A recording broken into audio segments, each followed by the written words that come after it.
Welcome to the Big Mike Fun Podcast, where you'll learn about advanced wealth building strategies from real estate investing to creating massive ROI and secured retirement profits. So pour yourself a cup of coffee, grab a notepad, and lean in, because Big Mike has got the mic. Starting now. Welcome to the Big Mike Fun Podcast. I'm the Big Mike. Mike Zlotnik, and today it is my pleasure and a privilege to welcome Yonah Weiss. Hi, Yonah.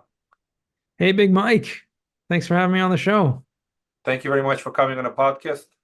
Yonah hails from Lakewood, New Jersey. He is with Madison Specs, one of the leading cost segregation companies in the United States. So thank you again, Yonah, for coming. And before we dive, give us a little bit about you, your family. I just love to say I'm married to a wonderful wife, 4 monkeys and a cat, 4 kids and a cat. Tell us a little bit about your family. Absolutely, yeah. No, I'm married almost 21 years, 6 children. And you mentioned hail from Lakewood, New Jersey. I actually currently live in Israel, but do all my work remotely. So originally from the US, from Los Angeles, and our company, Madison Specs, is based in, our headquarters is in Lakewood, New Jersey. So definitely have spent a lot of time there as well, traveling back and forth. But yeah, just, living life, enjoying, doing the cost seg. And what else we need to know? Makes sense. Yeah. And obviously our thoughts and prayers with our brothers and sisters in Israel. It's been a tough period of time. So yeah, it's been absolutely. Thank you. All right, let's talk a little bit about cost segregation. So would you be so kind as to give audience a high-level overview, cost segregation in its nature, what it does, how are you able to achieve what you achieve? It's an engineering study of sort of these properties, multifamily, may it be industrial, shopping plazas, and so on. How do you accelerate and provide bonus depreciation? It's a great tax benefit, and a lot of investors look forward to bonus depreciation. But just talk about the basics. How does the process work? So first of all, cost segregation is a weird name, right? It's just an accelerated version of depreciation. So obviously depreciation is probably the greatest tax benefit that there is when it comes to owning business or rental properties. And the process is pretty straightforward. It can be done for any type of property whatsoever besides for your primary residence. So as long as, like I said, is a business or rental property, it can be retail, industrial, office, multifamily, single family, you name it. Really, any type of property, like I said, can benefit from it. The process is pretty straightforward. It is an engineering process. So it's something breaking down the building into its components, as opposed to depreciating the whole thing over a 27.5 or 39-year period, which essentially is just like taking a little bit of deduction every single year.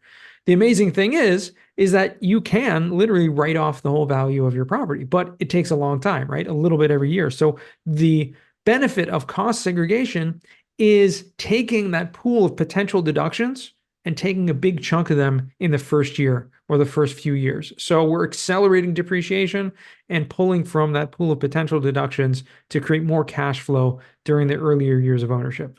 It makes great sense. So mechanically, it's beautiful. Bonus depreciation comes in and accelerates 5, 7, 15-year schedule. So let's just dive into a little bit of detail. What falls in the 5-year schedule, 7-year, 15-year? Because those are the items that get accelerated through the bonus depreciation. That's correct. So the main things that get accelerated, like you said, the main 2 categories are the 5-year and the 15-year. And those are described as 5 years personal or tangible property, and essentially means anything that's non-structural. Okay, so that can even include, obviously, appliances and furniture and equipment and stuff like that. That's really movable, we understand, but even things that are deemed non-structural, like vinyl flooring or carpeting, countertops, cabinets. You're talking about in a industrial property, you may not have a lot. You have shelving, you may have security systems and things like that. But when you go into a multifamily property, for example, you have those countertops, you have the cabinets, you have carpeting, you have all of the window treatments, even millwork and things like that all goes into the 5-year category. And there's a lot more. And then the 15-year, which is the other main thing, is considered land improvements. So land itself does not depreciate. So we're always going to need to subtract a small amount of land from our purchase price to establish how much we can depreciate. But the land improvements, meaning anything that's on top of the land, does depreciate on a 15-year schedule. So that can be like landscaping or pavement, concrete. If you have in a retail property, for example, you have a large parking lot, all of that pavement and concrete is depreciable over that 15-year schedule, accelerated. If you have, and also the signage, if you have a multifamily property, you may have a swimming pool, and all that concrete is depreciated as well. You may have a dog park or playground equipment, etc., fencing. All of that is going to go into that 15-year category. So all in all, when we're adding up the 5 and the 15-year accelerated depreciation categories, it can be up to, upwards of 20 or 30%, or sometimes even more of the whole property value is in those accelerated categories. So that's why it's so important to take those deductions faster. Yeah, it's very powerful. And I guess there's a little bit of variance, and that's why an engineer comes out and expresses their opinion. But we've seen 25 to 30% being standard on multifamily. Of course, it's different on different asset classes. But it's really interesting to say that even a swimming pool, if you're building out or renovating a swimming pool, that can also be bonus depreciated, even though it doesn't feel like it's not your carpeting, it's not your vinyls or any of that stuff. But all of this can fall under the bonus depreciation acceleration. Yes, exactly. How long does it take to do a study like this, and what does it cost? Just curious relative to the size of the property. It's almost a no-brainer, because most of these times these tax benefits, accelerate tax benefits, pay for the cost of the study immediately. But just give us an idea of what it costs typically to run a cost seg study. So it's never going to be contingent on the tax savings, and that's what's great. It's going to be a flat fee based on the size and type of property. Typically, on average, they run about $5,000-$6,000. Currently, at the time of this recording, I can't speak of, what it may be in the future, but it used to be limited to a lot of people, and people think even still today that it may cost $30,000 or $40,000 to get one of these things done. And that actually was the case about 10 years ago, and was really only limited to like the big accounting firms, like the big four were the only ones that were, 15, 20 years ago, were the only ones that were actually doing cost segregation. And so, yeah, that's what they were charging, $50,000 to do it, because their clients were, large corporations or REITs and things like that, and could afford it, and didn't matter because it was their accounting firm that was doing it anyways. Today, obviously, there are many, many cost segregation companies around the country that do this professionally with, their own engineers employed. And so, yeah, it's become a lot more affordable. And so this can make sense. A lot of people ask, okay, so $5,000 doesn't seem like a lot. At what point does this make sense to do, right? And again, people would think that, and erroneously, I get this all the time, one of the biggest misconceptions is this can only be done on big commercial properties. And really, my single family rental, it's not even appropriate. It's not relevant to me. And that's just simply not the case. I mean, when you look at the actual numbers, and one of the things we like to do is run a free upfront, estimate or feasibility analysis for any property. And when you see those numbers, yeah, it may cost you a few $1,000s to get it done, but the after-tax benefits are going to be 10x of what those costs are. So my starting point is really, believe it or not, any property purchased for over $200,000 makes sense to look into cost seg. Now, it may not make sense to get it done because obviously everyone's tax situation is different. And this is a strategy, so it's not for everyone at every time and every property, but it can be. And so, no longer is it limited to, these huge commercial properties that, $5 million building. No, even if you have a smaller property, definitely worthwhile to look into. Well, that's a revelation. I didn't know that. I thought it's $20 million asset. It's a no-brainer to do or bigger, right? Obviously, the bigger they are, the more economical it is. And I assume the price is obviously a function of the size of the property. So if you're doing $200-$300, it's one thing, but if you're doing $1,000 property, you will charge somewhat more because there's more work for the engineer. Slightly, but believe it or not that much more. Meaning, in a rare occasion, we're going to get above, a $10,000 fee for a study, even if we're talking about like, even $1,000. Yeah, even $1,000, even like 1,000,000 square foot, industrial property or something like that, or a 300,000 square foot, a skyscraper. Yeah, it may cost, we may charge $10,000, $15,000, but when you're talking about it's not proportionate to the actual benefits. If you buy a property, a skyscraper for $300 million, paying $15,000 to get a study done is like a drop in the bucket. Whereas if you buy a $3 million multifamily property, $5,000, and so obviously the benefits are not proportional to the cost. Yeah, it makes sense. But the revelation is that even for small properties, under some circumstances, it makes sense. I Exactly. remember years ago, one of the mastermind events I went to, there was a company that was offering this on portfolios of the turnkeys. It was so crazy. They were coming in and saying, okay, we will cost seg your entire portfolio of 300 doors spread all over the map, which was kind of fascinating how they do Yeah. it. But I guess your argument that any property over a few $100,000 you could justify under the right circumstances. Of course, if you go over a few million, the math becomes much easier, and the bigger they are, the more economical it is per square foot or per dollar. So, how do you go about, or this is a CPA discussion, what to bonus accelerate, what not to bonus accelerate, or is it almost always there's no drawback? What's the drawback if you bonus accelerate 5 and 15 a year, no matter what? You're just going to take deduction. If you can't use it all in 1 year, just carry forward, right? That's the general thought process.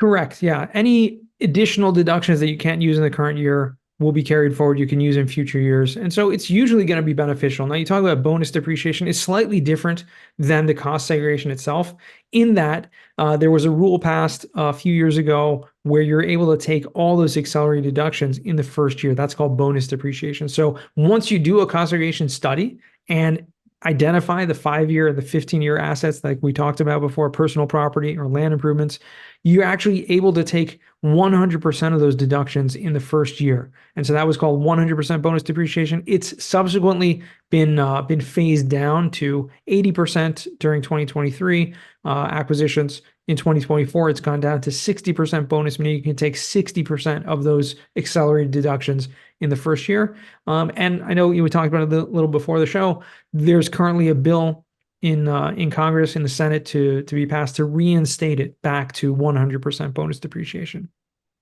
Yeah, thank you for sharing that. That's welcome news. From what I heard, it's in the Congress, and of course there are political divisions, but I like to call there are well-off Republican real estate investors and well-off Democratic real estate investors. So they both, I think, won it because it is a very popular deduction and it's been used. So from what I heard, again, of course, subject to what the Congress will decide to do, they'll retroactively go back to even 23 and allow 100% bonus in 23 and obviously change 24. And I don't know what they're going to do on a forward basis. But Right. if it's were to happen, it'd be very, very beneficial for the industry. Yeah, and it's quite fascinating. I think, like you said, yeah, obviously there are politicians on both sides of the aisle that would benefit from this. The amazing thing is that the bill was already passed in the House with a resounding majority on both sides, because the bill is not just bonus depreciation. Just to kind of clarify this, there's it's a family I think Tax Reduction Act, and so there's a lot of different things in there, including child tax credits and other things that would basically tax benefits for families and the economy in general. So it was passed resoundingly in the House, like I said. However, bureaucracy is really what's holding it up more than anything. I think it's not that it hasn't even gone to the Senate to vote yet. So once it does, I would assume it would pass relatively quickly. Again, with support on both sides of the aisle. Yeah, and that's great. And my quick comment is it's funny how every single one of these bills has this wonderful name: Family Savings Act, or Family Tax Reduction Act, or Family Support Act. They come up with these very great sounding names, and then they jam in all kinds of interesting stuff in them. Obviously, things some needed for our industry, and some other things needed for the special purposes, special needs. Just how the Congress operates. Yeah. All right, so let's talk a little bit about second year. So first year, cost seg gets done, bonus. Is there anything that can be done second year? In other words, projects that go through renovations and improvements, and some money gets spent. I'm just curious what you've done with some of the clients. first year, is there anything for the second year that can be also accelerated? Yeah. So the first thing we always do, like I said, we'll run that feasibility analysis, and then you're looking at doing a cost seg on the property. It's a one-time thing that's done on the acquisition. However, when you do improvements, then you can do a cost seg on those improvements. So it's looked at a little bit separately, meaning they're going to be on different depreciation schedules. So it's not all lumped in together. However, like I said, once you do the costing on the acquisition, you're going to get the majority of the benefits, accelerating that depreciation. In the second year or in subsequent years, if you do renovations and are spending money, all that money should be and can be capitalized and depreciated. And if you want to maximize the benefits, you'll want to do a cost seg on the improvements, again, because you're going to get those benefits at an accelerated pace. And especially because of the bonus depreciation, you can take a large percent of those deductions in the first year. I appreciate that clarification. That's no number of sponsors and operators who have done this. So especially on a heavy value add renovations, where there's a lot of work gets done after the acquisition, this becomes a lot more relevant in the second and third year, however long it takes. Getting those tax savings is important too. So what happens on the other end of the spectrum? And this is more of a CPA question, but folks have asked. So we got all this wonderful bonus depreciation. Quite often, depending on how these deals are structured, but you could have even capital accounts going negative. So somebody writes a check into syndication, and then they have a substantial leverage, a lot of debt. It's changed, of course, with banks tightening up. A few years ago, it was the norm. Might come back again when the leverage is high and the equity invested is actually less than the total amount of tax benefits. So as a result, folks go into negative capital accounts where they write off the entire investment and even go to a negative number. When the property sells, whether the number is positive or negative doesn't matter, but they've taken all this deduction up front. What normally happens? Is it generally treated as a recapture, or is it treated as a capital gain on sale? And the other important element is how long do you hold the property? Because I've seen a few different versions. I'll let you kind of elaborate a little more on this.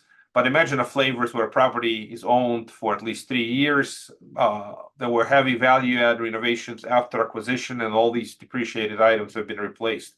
I've heard those items can certainly be treated as capital gains because the property value increased. Yeah. So just would love to hear your thoughts on that.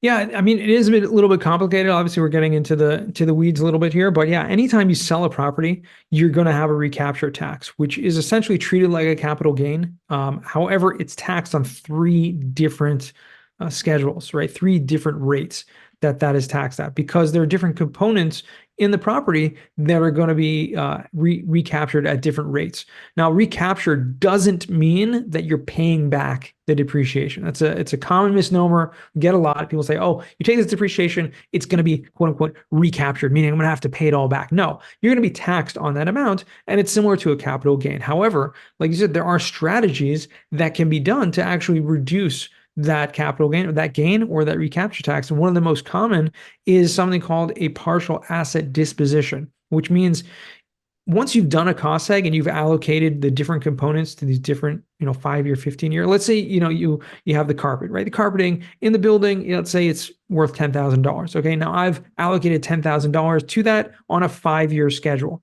When I go to sell a building, and I've already allocated that, and it's been 5 years, or even if it's been less, I can literally write on a tax form called partial asset disposition that carpet has already been depreciated, no longer has value because I've shown that with the cost seg, and I no longer have recapture tax on that amount. So you can actually reduce your 5-year recapture amount, which is a big portion, especially when you're doing cost seg, you're doing the bonus depreciation. You can reduce that, to almost zero in many cases.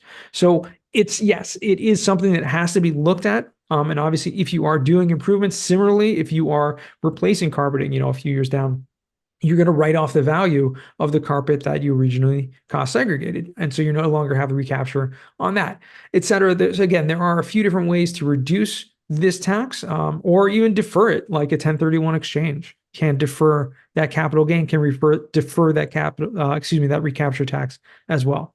Yeah, I appreciate that. That technique reduces potential recapture, number one. Number two, 1031 exchange takes care of the business if it's a truly exchange, or even if there is some recapture, those recapture items can be also offset with a fresh investment and a fresh bonus depreciation, fresh cost seg, where new passive losses come in, and then they wipe off those passive gains that come in on the recapture. So, yeah, those are both, we call it pseudo 1031, by selling a property, investing the money into something else, and having passive losses or new bonus depreciation offset the passive gains from the sale. So, what other things that, again, multifamily is one of the most common asset classes, but let's just talk about a few other asset classes that you have done. So I'm just curious, obviously industrial has been popular. We've also seen quite a bit of resurrection of retail, open air shopping. They've come back. It was kind of a scared asset class with the Amazon effect, e-commerce, but it has held up pretty well. Very limited new construction, existing properties continue to get better rent per square foot. Have you done those? I'm just curious if we can go a little bit beyond multifamily. What have you Sure. done in shopping, maybe some self-storage, industrial?